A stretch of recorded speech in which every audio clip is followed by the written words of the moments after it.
Hey everyone, Tony here from Dowcaster, and while the full game may not be out yet, the Star Atlas metaverse is very much alive. We know they've been giving us updates on game progress consistently now for 2 weeks, but everyone is focused on the game progress, which is super important, obviously. But so many people missed the gold we received in world building. Spoiler alert, Officer Wenn is a fucking badass. Okay, please do one of two things. Either read both articles in full, links below, or watch this video until I cover the second article. It'll be worth it. Here we go. The first article was pretty well covered by a lot of content creators. So Cadet Wenn, who has only been working at ATM&TA for 3 weeks, is giving a progress report to the CEO of ATM&TA, an Ooster executive. He's actually following him, giving him the report because CEOs are busy guys. And his title is that of Cadet. So we have Cadet Wenn and the CEO of ATM&TA. There are 3 pieces of lore I want to point out before we move on to the second report. 1, they are on a planet where it rains. Rain is brought up pretty frequently, and we know from other historical contexts that when things are repeated, they are important. Second, some of us may think this universe is pretty fractured or like segregated.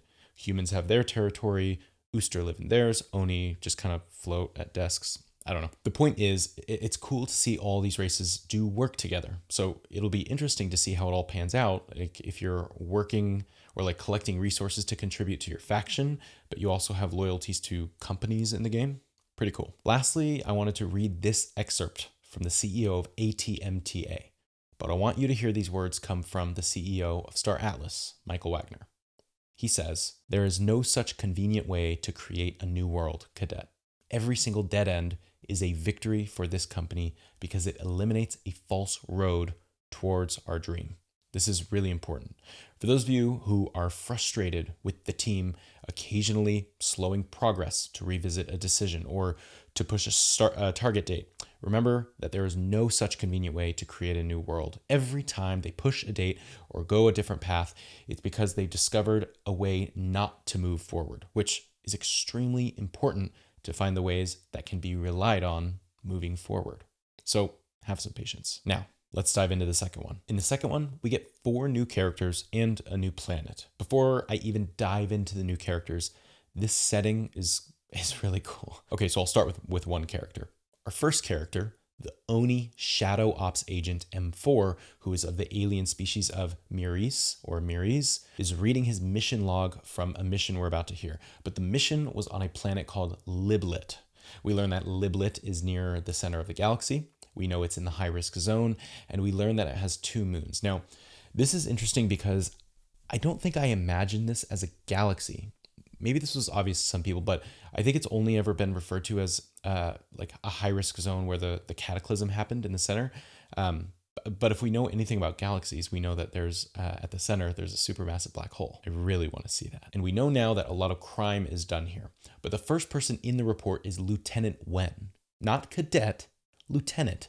In this meeting, he's apparently acting as a spy and meeting the Jorvik pirates to give secret intel on the progress of Star Atlas. He is straight up betraying ATM&TA, or so it seems. Now, the Jorvik pirate he meets with is none other than Mr. Spoogols, an old punab of above average size for his species with gray whiskers, a scar across his right eye, and a conniving wide grin.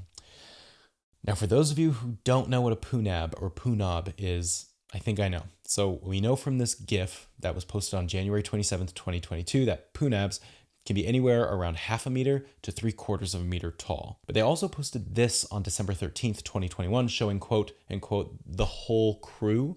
Now, if Mr. Spoogols is larger than average, this is what we're looking at. And even better, if he has 2 Ooster henchmen guarding him, which are over 6 feet tall, imagine you, Lieutenant Wenn, giving a report to these guys. Okay, now we're talking. Lastly, about Mr. Spoogols, he's rumored to be an original member of the Freedom Smile, the ship captained by the Jorvik leader. The bounty on his head was 50 million atlas. Yeah, not the biggest fish in the sea, but hey, he was a fish nonetheless. Now, spoilers, but Mr. Spoogols has been captured and is sitting right there when the Miris agent M4 is giving this report, and he threatens to pull his ballet out of his mouth, which we then learn is the private part of the Miris. So it's just great. Moving on, Lieutenant Wenn and this furry Jorvik pirate, super small, already have a relationship. Wenn calls him Milord, like Thank you, my lord. Here's your report, my lord. So that's interesting. Then we were given these screenshots from the coming showroom module in this report, which is a peek at modular cliff system that they're building. I'm not sure exactly what we're looking at, but they kind of look like those floating mountains in Pandora from Avatar. I don't know. Okay, then listen to this direct quote from the report. The Punab made a small gesture, and Henchman 2 went to the back of the room, barely taking a minute before coming back with a big cube stamped with the Jorvik symbol. Before a confused Lieutenant Wenn could even react, Henchman 1's thick arms clamped down on him. As Wenn tried to disengage, the Punab placed the box around one of his arms and said, "Welcome aboard, brada." I'm not going to do the laugh. Yet, I'm not going to do it. You can do it. The cube sprang to life after feeling the touch of the Punab, biting the arm of the lieutenant as a hungry beast. After a few seconds, the cube entered into the human arm, molding itself as a tattoo of the Jorvik pirates. That tattoo on his forearm now identified him as a legitimate member of Jorvik. Lieutenant Wenn was now a full-fledged pirate. Then, our friend, the Miri's Shadow Agent M4 from the Consortium, came out of the shadows, shot down the 2 Ooster henchmen with teal blaster bolts, and arrested Mr. Spoogles. Now that was all Agent M4's version of the story.